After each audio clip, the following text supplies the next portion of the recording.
What is up, guys? Welcome back to another episode of the Sound Money Podcast. I am your host, Steve McGarry, and today we are going to be talking about a little bit of a controversial subject about Brexit. And if you guys were not watching what was going on in the EU-UK election/vote, it was pretty wild to see what was going on, and the Labour Party got a record low since, I believe, the late 1800s in their vote. And I just wanted to walk you guys over what it is briefly and also what it could do to personal finances everywhere. Mainly in the UK is what I'm referring to. I have good friends based in London. I've been there, and it is a lot of fun and a very, very vibrant financial center and hub for the entire world. So this is a very important topic. And real quick, what Brexit is effectively the UK is going to leave the European Union. The only other country that has done that has been Greenland, and they have been haggling over if they're going to leave the European Union since 2016. Now, there was a previous prime minister named Theresa May, and she actually tried to propose something 3 times and then ended up resigning after failing to come up with a plan to satisfy her party and her coalition partners and officials and things like that. So she actually ended up just having to resign. And now this new guy, Boris Johnson, is in the prime minister's seat, and he held, this vote that just happened. I believe it was 2 days ago. And it was a overwhelming majority to have him, move forward with his proposal and his plan for leaving the European Union. So the vote was on December 12th. I pulled up this article from the New York Times to go over some of these things. So just as a quick reminder, if you're watching on YouTube or listening on Spotify or iTunes, that's what I'm going off of, is a New York Times article that just has to do with the basics of Brexit so that I can get everything right, get the facts right based on their information. So in the December 12th preliminary elections, Brexit was still overshadowing every other issue. Mr. Johnson, talking about Boris, Conservative Party scored an overwhelming victory, and Britain's departure from the bloc now appears closer than ever. Ultimately, Britain parts ways with the European Union. It could determine the shape of the nation and its place in the world for decades. What follows is a basic guide. So, why Brexit? The word Brexit basically just stands for Britain exiting the European Union and its relationship to everything on trade. Now, when you're talking about imports and exports, there's a lot of jobs that have to do with this space when you're dealing with multiple different geographies. And when the initial vote happened, the results by location, it was based on leave or remain. And in Britain, 48% said remain, 52% said leave. England, 47% said remain. 53% said leave, 60% in London said to remain, 40% said to leave, 62% in Scotland said to remain, and 38% said to leave. In Wales, 48% said to remain, 53% said to leave. And in North Ireland, 56% said to remain, and 44% said to leave. Now, this is a big deal mainly because when you're dealing with something as powerful as London being a financial center and hub, like for the entire global economy, there is a lot of controversy around businesses that take place in London. And there are a lot of people that are saying, if you guys leave, if we choose to leave, then we're going to pull our business out of London and relocate. And one of the biggest ones is Airbus, and they employ 14,000 people, and it supports more than 100,000 other jobs. So when you're talking about a massive job loss like that, this is something that people don't take easily. People, especially that are employed by them currently in London, are not happy with that. And the government has projected that in 15 years, the country's economy would be 4% to 9% smaller if Britain leaves the EU. Now, undoing 46 years of the integration of this is going to be very disruptive, I'll say, to not only people in the UK, but just all surrounding areas are going to be, they're going to feel it. And this is because you're going to be paying tariffs on goods that you were not paying previously, because if it moves out, you're going to have to have different trade agreements with all these different places. And it does appear that that is what is going to take place. Now that Boris has gotten the vote as of 2 days ago, and we are looking like, as a global economy, we are about to expect what's going to happen with them splitting from the European Union. Now, how does this affect your personal finances? I have an article from the BBC that goes over the fact that a couple of economists went through what this could do for housing.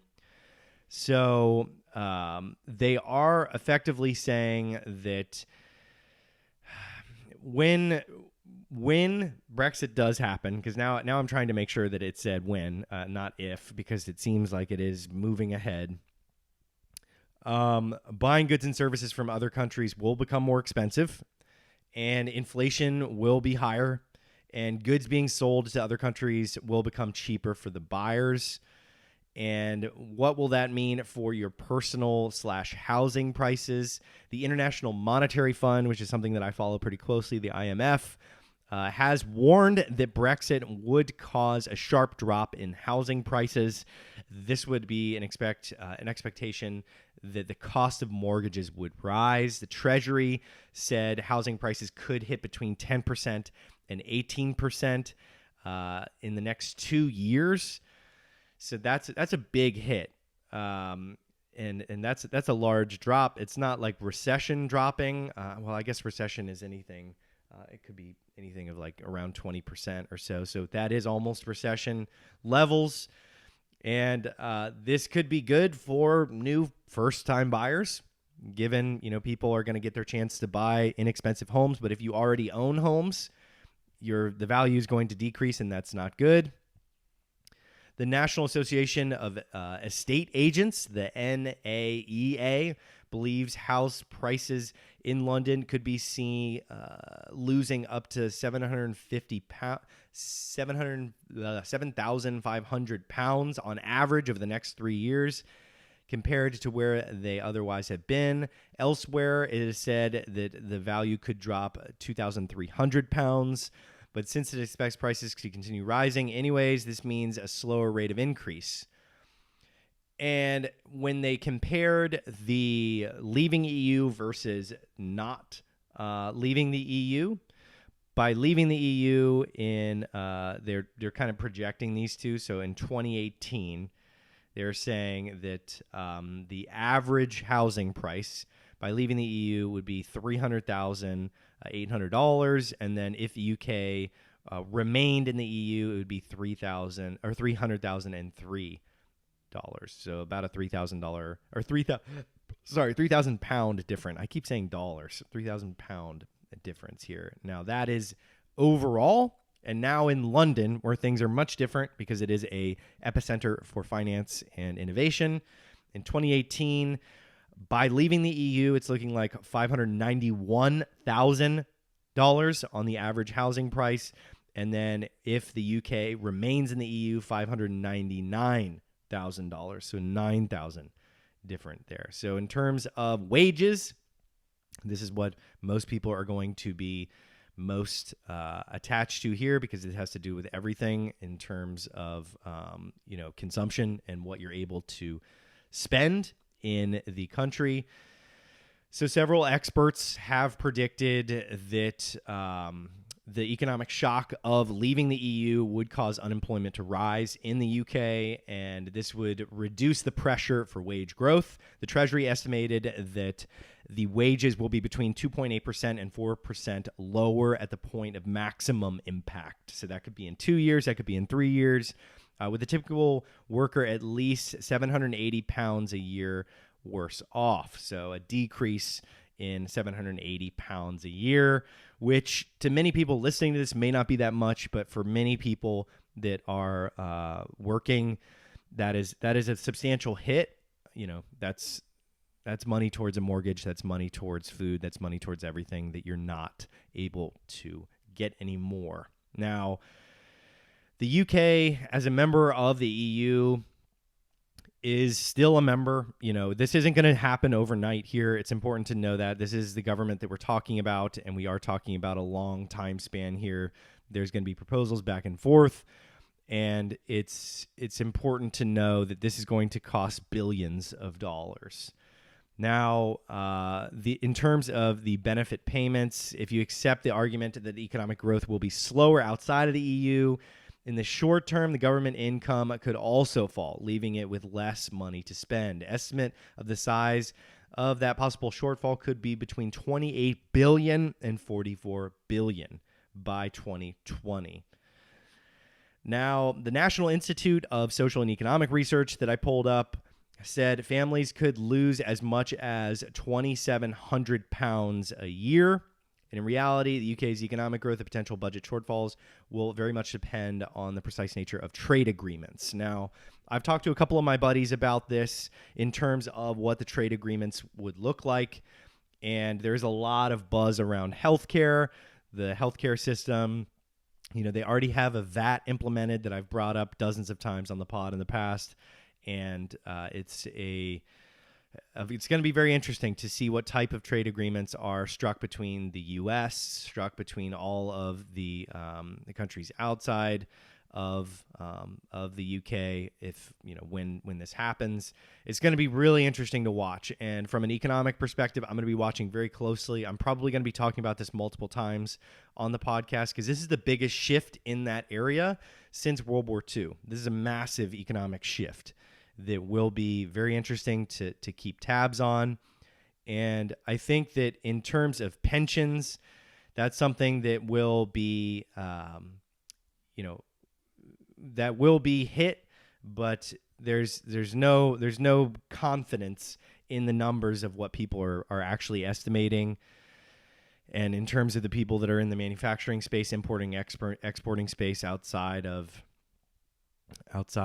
the UK, bringing things in and out of Wales, Scotland, Ireland, bringing them in and out. It's going to be, many of those people would have pensions and things like that, state pensions, and it's a dangerous game when you're playing with disrupting millions of pensions. It's definitely a dangerous ball game there. So I don't want to go into too much about the quantitative easing that's going to take place or is taking place.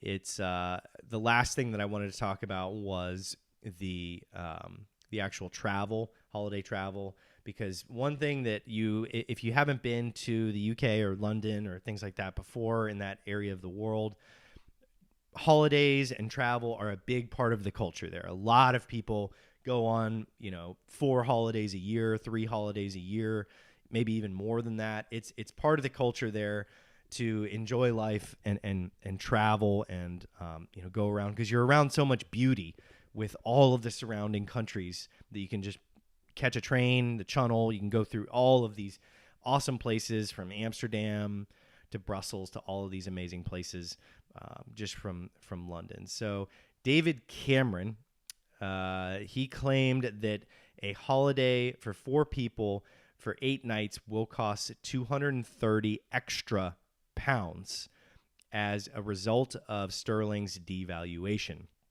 Now, sterling is going to be dictating a lot of the costs of things when it decreases and increases based on Brexit, and it'll be interesting to see what actually happens with that. I've been following the charts recently just to monitor what's going on, and it is going to be very dictated on the flights. Like, the actual airlines control a lot of the costs of travel, and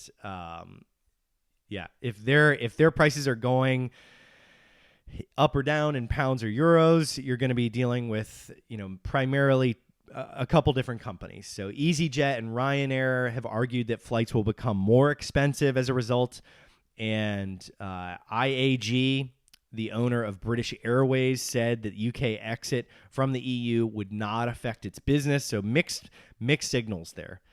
And the last thing that I wanted to leave everybody off with is that this is it's in progress.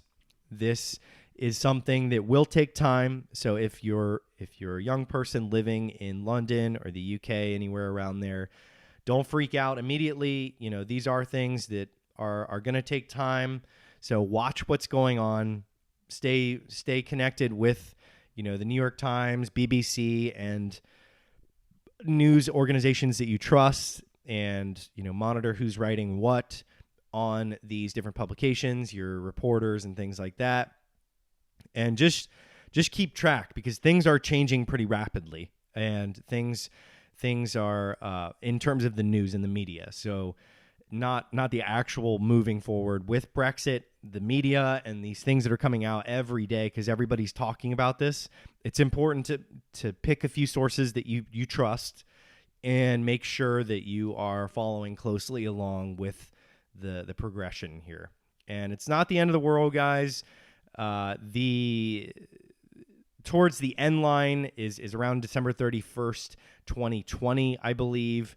And that's the Brexit kind of post-relationship deal that's going to be talked about. So quite a while and quite some time to be following what's going on.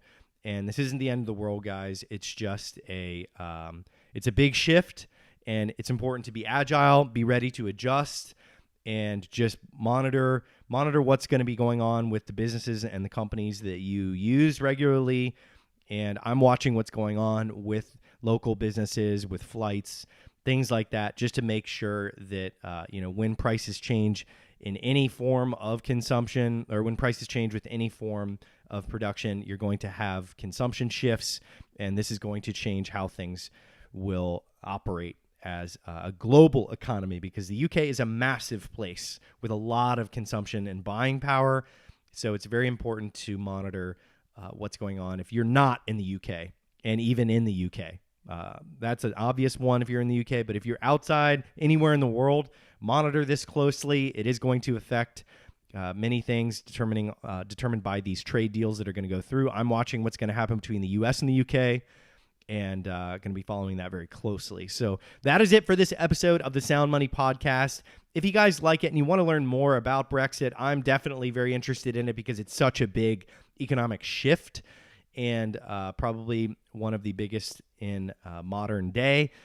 And I'm going to be following more of this on the show. So if you guys like this show, don't forget to hit a like on YouTube. It really helps the channel. And don't forget to subscribe if you're listening on Spotify or SoundCloud or iTunes. Thank you so much for listening in. And I will see you guys on the next episode of the Sound Money Podcast.